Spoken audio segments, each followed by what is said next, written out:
Ladies and gentlemen, Behind the Line proudly presents to you another exciting edition of The Woke!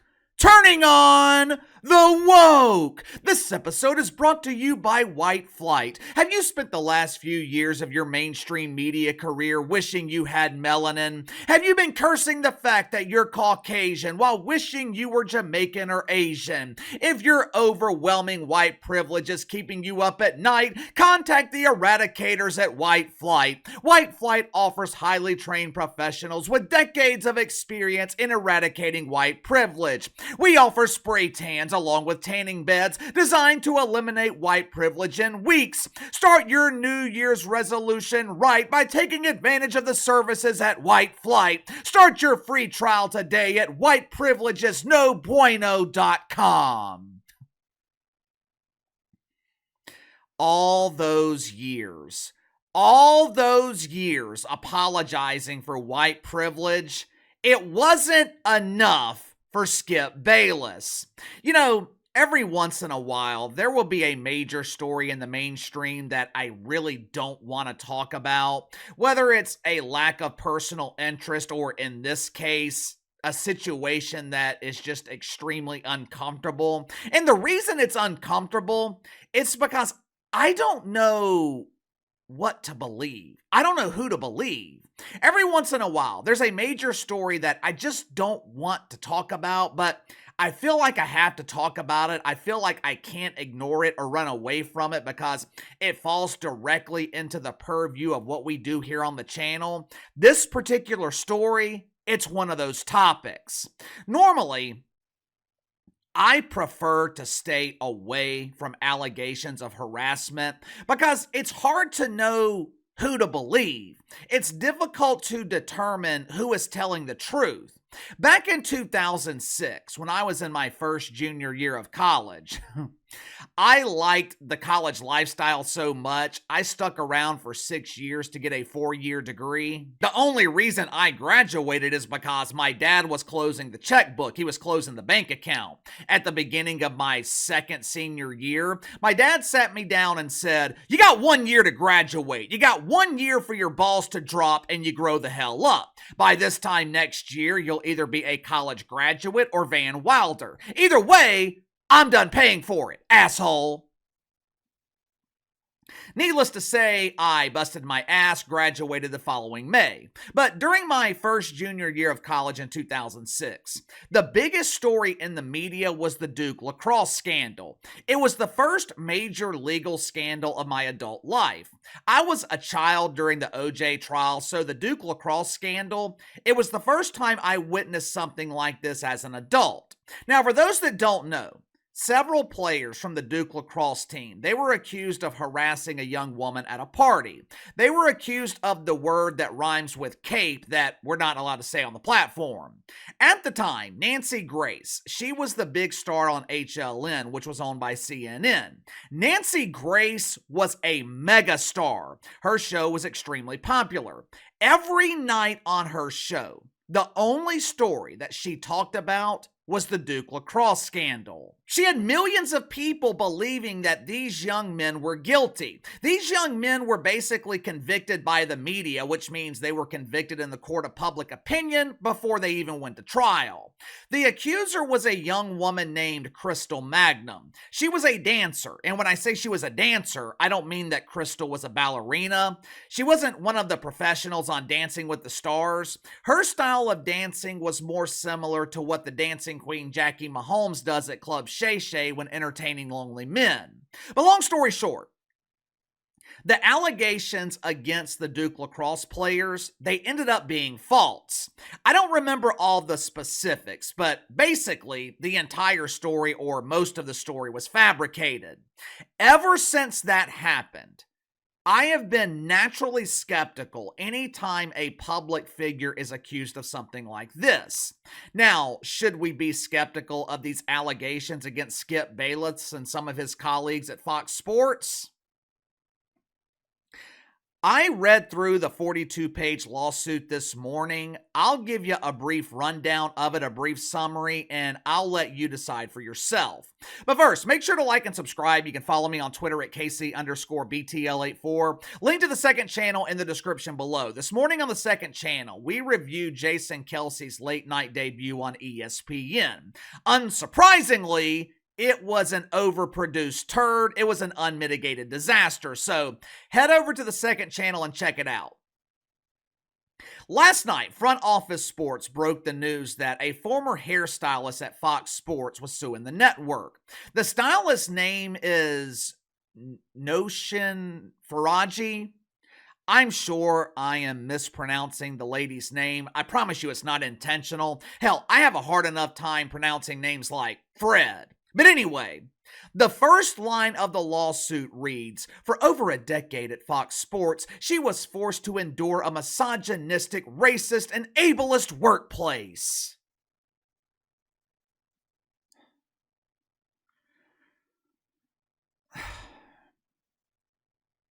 Like I said, I read through the entire lawsuit. I kept waiting and waiting for the proof of racist claims to be provided. I never found it. Doesn't mean it's not there, but I never found it. I also didn't find proof of ableism or what they were even trying to accuse them of by that claim. That's fine, because it seems like the foundation of the lawsuit are the allegations against Skip Bayless and Charlie Dixon. Charles is the executive vice president and the head of content at FS1. Charles is the boss. Now, according to the lawsuit, Charlie got a little frisky one night at a company party in West Hollywood, and he grabbed the plaintiff allegedly on the boodle. Now, at the time, Mrs. Faraji was friends with Joy Taylor. I don't know if they were besties, but she was comfortable enough to tell Joy Taylor what happened. I would imagine the conversation probably went something like, "Charlie grabbed my boodle, what should I do?" Now, the lawsuit referred to it as the buttocks, but here on the channel, we prefer to refer to it by its scientific term, the boodle. Here on the channel, we do as we're told. We follow the science. But anyway, Mrs. Faraji, she told Joy Taylor about Charlie getting a little frisky. Joy Taylor responded by saying, "Get over it." Well, with girlfriends like that, who needs a bestie? Mrs. Faraji also insinuated that Joy Taylor used her feminine powers to advance her career in the company. She also claims that her former potential bestie turned on her and began insulting her on a personal and professional level. Joy Taylor allegedly mispronounced the English pronunciation of Mrs. Faraji's name. I don't know what the hell that means, but let's just move on. Let's get to Skip Bayless, better known here on the channel as Skippy Baby, the former bae of the grown man who calls himself Shay.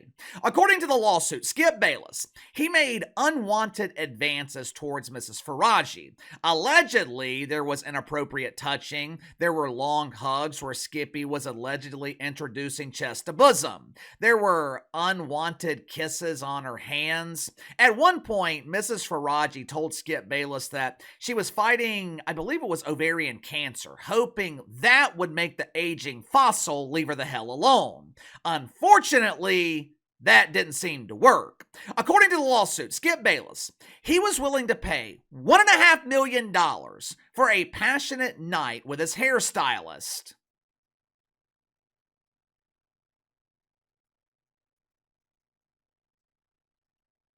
If that's true,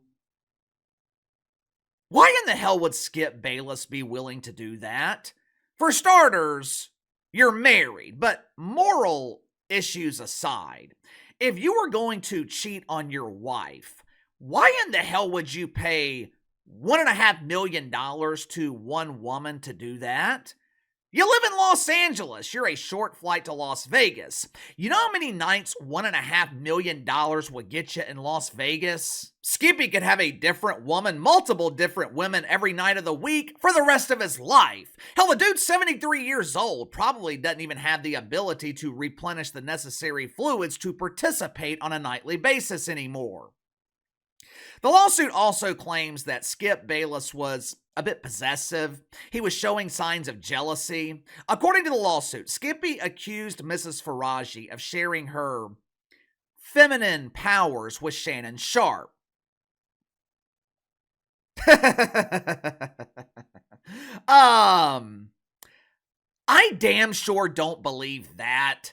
There is not a doubt in my mind that Mrs. Faraji had zero interest in being romantic with the grown man who calls himself Shay and vice versa. Maybe Skip saw them shopping together. Maybe he saw them in Prada looking at purses on Rodeo Drive, and Skip mistakenly confused your typical shopping trip for romantic interest. Whatever the case may be, I damn sure don't believe that Shannon Sharpe had any type of romantic interest in Mrs. Faraji and vice versa.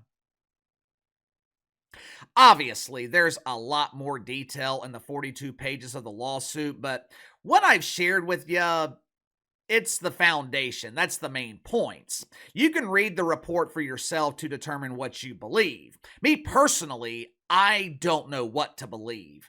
I want to believe Mrs. Faraji. In cases of harassment, I want to side with the victim because victims are often afraid to come forward because they're afraid no one will believe them. At the same time, there's been so many false claims. There's been so many cases that were settled for money.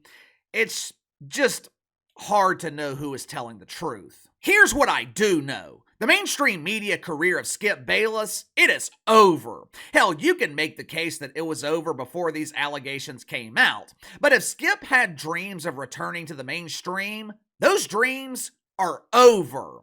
Skip was fired by Fox last August. Well, KC wasn't fired. His contract ran out. Skip left Fox voluntarily. You can call it whatever the hell you want, but when you're no longer welcome at the network, you were essentially fired. But since his firing from Fox Sports, or his voluntary departure, Skip Bayless has been trying to make it here on YouTube. Unsurprisingly, it's been a struggle. He's got 194,000 subscribers, but subscribers aren't an accurate metric when determining success. A far better metric is your view count. Go look at the views on his videos. Not going to take you long to figure out Skip Bayless is struggling. And now his legacy could be forever tarnished. It has been a rough 2 years for Skip Bayless. The messy divorce with Shay Shay, the collapse of Undisputedly Woke on FS1, leaving Fox Sports only to struggle on YouTube, and now these allegations. 10 years ago, Skip Bayless had built a legacy. It was full of controversy, but there was no denying his impact on sports media. Now, it's questionable as to how Skip Bayless is going to be remembered, or if he will be remembered. Give me your thoughts on this. I don't know what to think here. Would I be surprised if these allegations were true? No. Would I be surprised if they weren't true? No. Problem is, I don't know what to believe. I could see the potential validity in some of it, but there's other parts, like the paying $1.5 million, that I'm just having a very hard time believing. Who do you believe? What do you believe? You tell me. Sound off in the comments below. Best way to contact me is through email, btlkc84@gmail.com. I'll see you guys later.